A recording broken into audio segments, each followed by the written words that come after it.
turning and turning in the widening gyre. The falcon cannot hear the falconer. Things fall apart. The center cannot hold. Mere anarchy is loosed upon the world. The blood-dimmed tide is loosed and everywhere. The ceremony of innocence is drowned.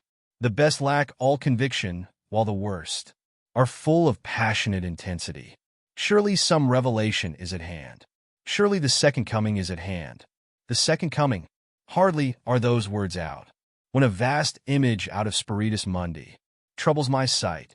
Somewhere in sands of the desert, a shape with lion body and the head of a man, a gaze blank and pitiless as the sun, is moving its slow thighs, while all about it, real shadows of the indignant desert birds. The darkness drops again, but now I know that 20 centuries of stony sleep were vexed to nightmare by a rocking cradle.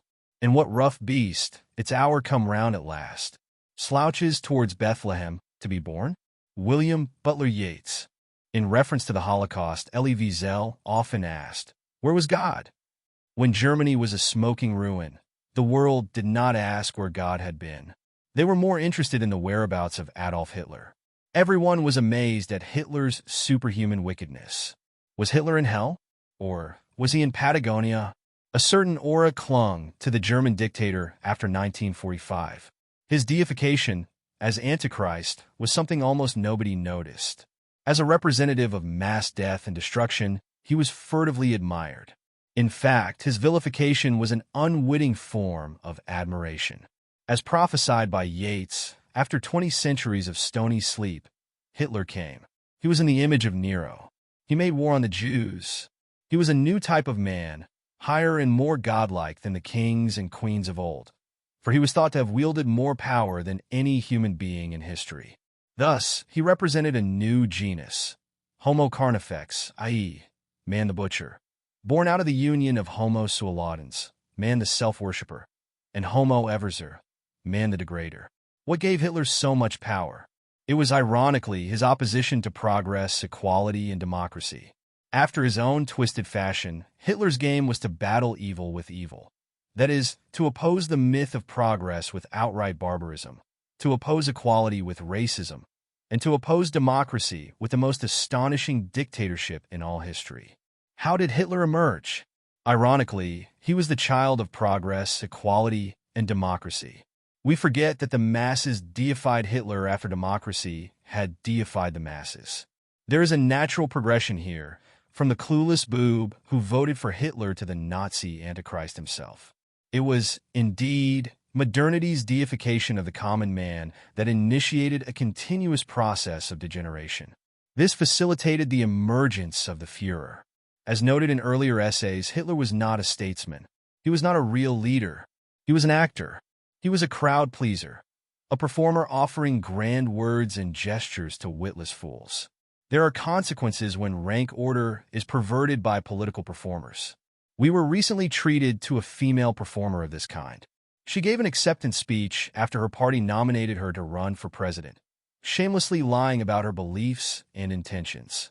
Throughout her speech, she conjured the triple-headed monster of progress, equality, and democracy.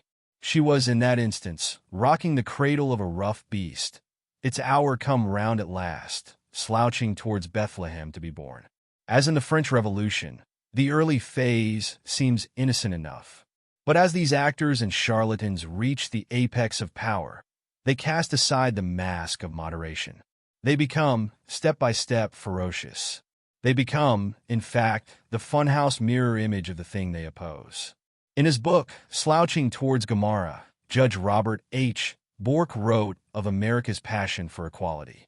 Despite its rhetorical vagueness, he explained, or because of it, the Declaration of Independence profoundly moved Americans. Equality became the most powerful ideological ingredient in American politics. And though it verges on heresy, added Bork, it is also profoundly unfortunate. Yet many Americans believe egalitarianism is the New Jerusalem. In respect of this, I have a book by the Reverend A. Hallner, written in 1918, titled Uncle Sam the Teacher and the Administrator of the World. Below the title we read, Universal Brotherhood, Universal Suffrage, Equality. Below that we read, equal opportunity, equal responsibility, protection of the weak against encroachment of the strong. On the next page is a picture of George Washington with the words of the Declaration of Independence. We hold these truths to be self-evident, that all men are created equal, that they are endowed by their Creator with certain unalienable rights. There follows another page with Abraham Lincoln's portrait and a quotation from the Gettysburg Address. Reverend Hallner wrote an inscription on the first page of this book in his own hand to Earl Lindgren. July 1919, signed Grandpa. For those who do not know, my grandfather was Earl Lindgren and the Reverend A. Hallner was his grandfather. We see from this book that the Reverend Hallner thought the Bible's ultimate promises were politically significant. If Christ said his kingdom was not of this world, Hallner held the opposite view. In fact, Hallner dedicated his book to mothers who sacrificed their dearly beloved sons in the Great War.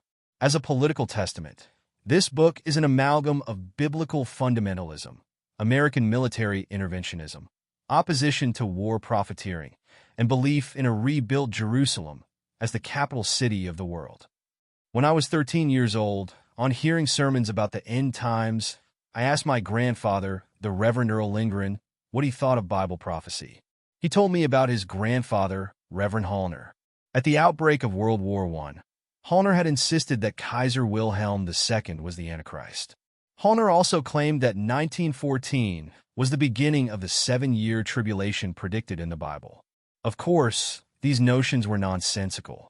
My grandfather then explained, biblical passages about the beginning and the end of the world are metaphorical, poetic, and difficult to interpret. But the Bible is perfectly clear about how we should live here and now. It seems that my grandfather, with the advantage of hindsight, thought that his grandfather was spiritually immature. From what I have read, Reverend Hallner was also politically immature. Like today's liberals and leftists, he mixed notions of political salvation with spiritual salvation. This makes for bad religion and bad politics. If my twice-great-grandfather had any historical or political knowledge, he would have thought twice before writing a 284-page book riddled with grotesque political and religious speculations, for he was mistaken in nearly everything he supposed about the future. Rather than the return of Christ at the end of World War I, there was the Versailles Treaty, which mercilessly punished the German people, opening the way for Hitler's rise and the Second World War. It was not Christ who would appear after 1918. Rather, it would be Hitler. While this tragic future loomed, Hallner wrote, Uncle Sam is divinely appointed and commissioned for a great accomplishment. Hallner believed that World War I would end with Christ's return. He believed that Uncle Sam the Liberator was fighting for the restoration of the Promised Land and the rebuilding of Jerusalem, the Holy City, which will in due time become the capital city of the world, and to usher in the millennium sick, when nations shall learn to war no more, such being the object, the actual war aim, so far as Uncle Sam is concerned. We see, in this example, how politics and war colored Reverend Hallner's interpretation of Scripture. He wrote, Great will be the reward lavished upon faithful participants, whether they are parents who sacrifice their sons, the faithful devoted wife sacrificing her husband, the capitalist who converts his treasure into Liberty bonds. Hallner regarded the beloved and honored President Woodrow Wilson to be an advanced thinker, scholar, and practical teacher. He had no clue that Wilson's utopian schemes were in vain. He wrote, Prophecy is being fulfilled. Hallner thought Wilson was preparing the earth and the inhabitants therein for the coming of Christ to rule as a king. And here we are, 106 years later, as the world deteriorates further. While the Reverend Hallner believed in President Wilson's godly mission, the ungodly H.L. Mencken blasted Wilson with the following words. The important thing is not that a popular orator should have uttered such vaporous and preposterous phrases as a war to end all war, but that they should have been gravely received for weary years by a whole race of men, some of them intelligent. Mencken was not a spiritual man, but he understood politics. There is the fundamental idea of democracy, he wrote, that all political power should remain in the hands of the populace, that its exercise by superior men is intrinsically immoral. With regard to World War I, Mencken explained, the late war, very unpopular at the start, was sold to the American people, as the advertising phrase has it, by representing it as a campaign for the salvation of democracy, half religious and wholly altruistic.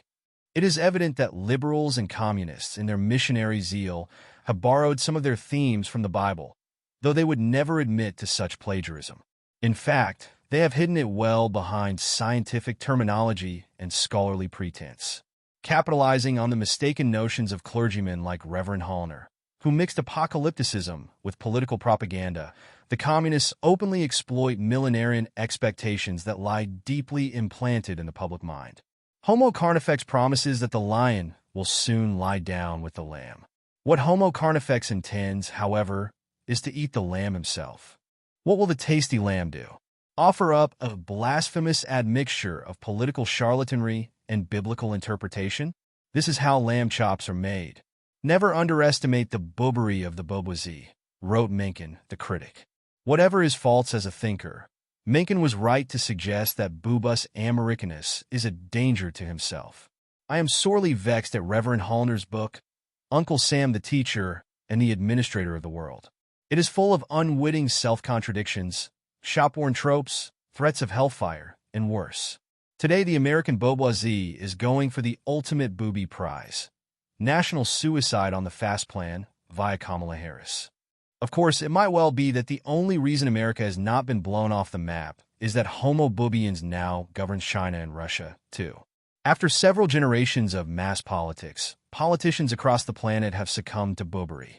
Nearly all countries are engaged in destroying their own currencies, collapsing their own banks, while depopulating their native citizens. Yesterday, I watched an interview with Tommy Robinson, a.k.a. that's Stephen Christopher Yaxley Lennon. He said the United Kingdom's political decline is the result of official cowardice. Mencken more precisely characterized America's decline in similar terms. He wrote, "What lies under the horror is the deepest and most widespread of human weaknesses, which is to say, intellectual cowardice, the craven appetite for mental ease and security, the fear of thinking things out. Such has been our 20 centuries of stony sleep.